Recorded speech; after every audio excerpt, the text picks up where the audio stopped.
All right, folks, let's move on. Flash flood warnings are in effect for a few parishes as the outer bands from Tropical Storm Ian lashed the island. Now, with us now to discuss just how prepared we were for this is National Works Agency Communication and Customer Service Manager Stephen Shaw. Morning, friend. Welcome. Hi, morning. Good to see you as always. All right, let's just start where we're supposed to start. Bring us up to date on what you know as of this minute. Well, right now we're having plenty rain out in the southern parishes of Clarendon and St. Elizabeth. So we continue to watch the situation in those parishes. As we speak. As we speak. It's also raining in St. Thomas, sections of St. Thomas. I've just gotten reports that there are blockages on the Wilmington Road over there in eastern St. Thomas. So we know that in the hills of Clarendon, the road from Lower Chapelton to Rock River was impacted. As a matter of fact, that road is now impassable. That's a main road? It's a main road, yes. Wow. We had some downed trees that we responded to yesterday in St. Catherine and in St. Elizabeth.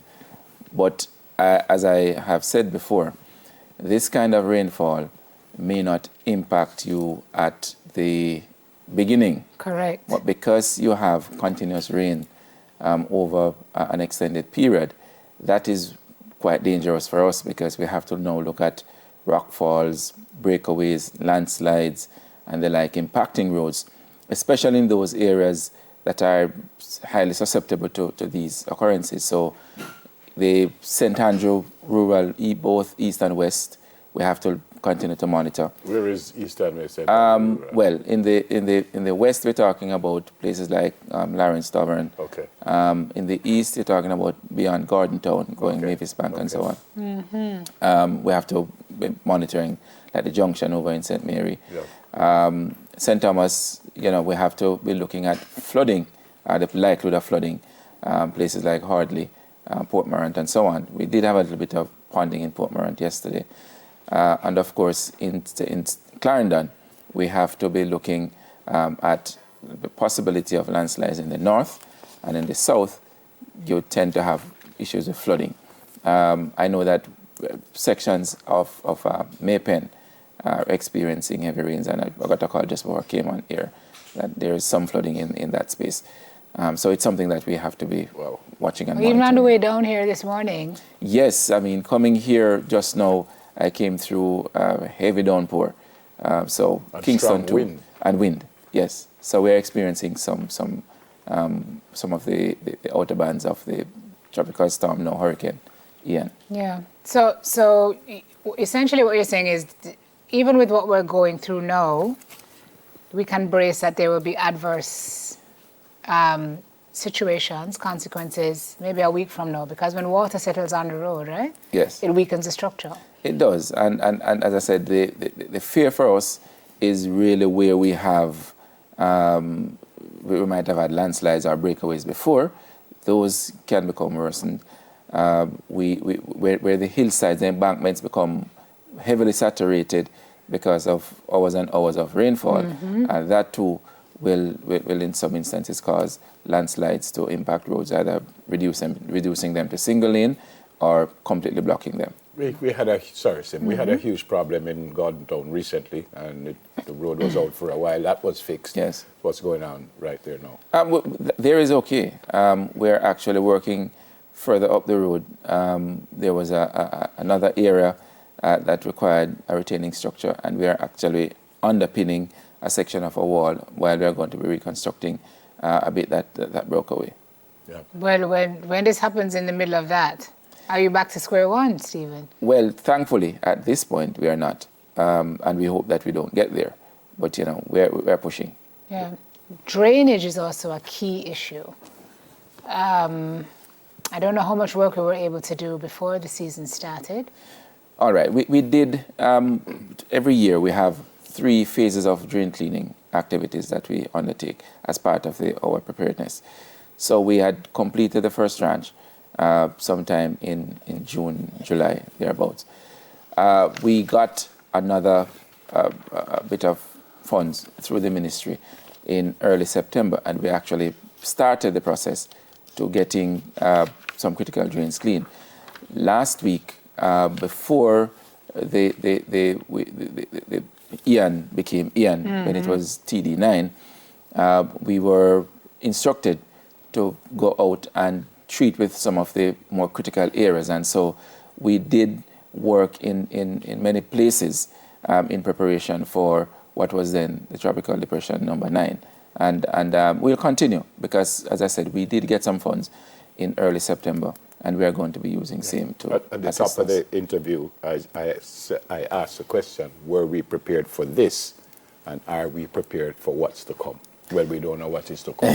We're in the hurricane season. Yes. So were we prepared for this? I think from we were. Your standpoint? I think from our standpoint, we were reasonably well prepared. We have some plans that are standing. Every year we meet with our key stakeholders on whom we rely for assistance, equipment operators, contractors, to assist us in our response to whatever may happen. And so we had those plans, and they would have worked, I'm sure, because they have worked before. By the way, what we're going through now is all island?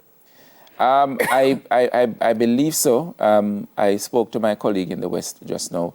It's raining in the West, but not as heavy as it is on the southern side of the country. So for the folks who will start to experience the landslides and the slippages and so on, as far as cleanup goes, that's your responsibility? It is, and again, that is going to be part of the response that we have in place, the mechanism that we have in place. So I am fairly confident that we'll deal with it. We won't have people cut off for days. No. We very rarely have that kind of situation, even when we have a very serious impact. We really have a good network of persons with whom we work. Mm-hmm. I guess you're closer to the Met Service than probably we are because of what you do. What are you hearing for the rest of the week? Are we supposed to? Is this supposed to continue? It or go down tomorrow? But I think the warning that is out, it has been extended to tomorrow. 5 a.m. tomorrow morning. Right. Beyond that, there's not much I can say. Mm-hmm. We just have to monitor and be vigilant. Mm. Yeah. I feel like we're always just caught. Every time we make some progress, it's like we're. Well, look, I think we have to be very thankful because the system veered south, taking it away from us in terms of the strong winds and the plenty rainfall. Could have been worse. It could have been, so we have to be thankful. Yeah. So what say you to the folks watching this morning in the areas that you mentioned? We were talking before we came on air, Lawrence Tavern had a breakaway like last week. Yes, that was. Well, that particular situation occurred because of a broken NWC water line. Oh. That washed out the embankment. But it compromised the road. But it compromised. It's not going to help. So they will have to fix that, and then we'll go behind them and hopefully have the road reinstated. But you're right. I mean, these kinds of situations in terms of the rainfall and the continuous rainfall will impact those areas in the hilly sections of the country that are susceptible to landslides. And it is something that we continue to watch. And then you have those persons who are living on the plains, such as those in the lower reaches of Clarendon, that may have an impact if, for example, the Rio Minho, which is a huge river, takes a lot of water down into places of Racecourse, Banks, Mitchelltown, Portland Cottage. Those places are low-lying and highly susceptible to flooding. Yeah. As we come to the end of the interview, Mr. Shaw, could you just remind us the roads that you say are impassable right now, in case someone just tuned in? Well, we have one road in Clarendon, that's Lower Chapelton to Rock River Road, which had suffered a breakaway. So that can't be used right now? No, we're not advising anyone to use it at this time because what is there, from my information, is less than a lane.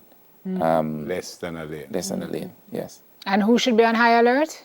The areas that should be looking out and saying, we're not going to make a move today. The persons along the southern coast, so from St. Thomas all the way to St. Elizabeth, I think that's where we're experiencing quite a bit of rainfall as of now. All right. Stay safe, sir. Thanks for coming in this morning. Thank you. Yep. Okay. National Works Agency Communication and Customer Service Manager, Mr. Stephen Shaw. All right, coming up next, everybody, we talk with Grammy Award-winning recording artist Graham Smallgun. We have that after this.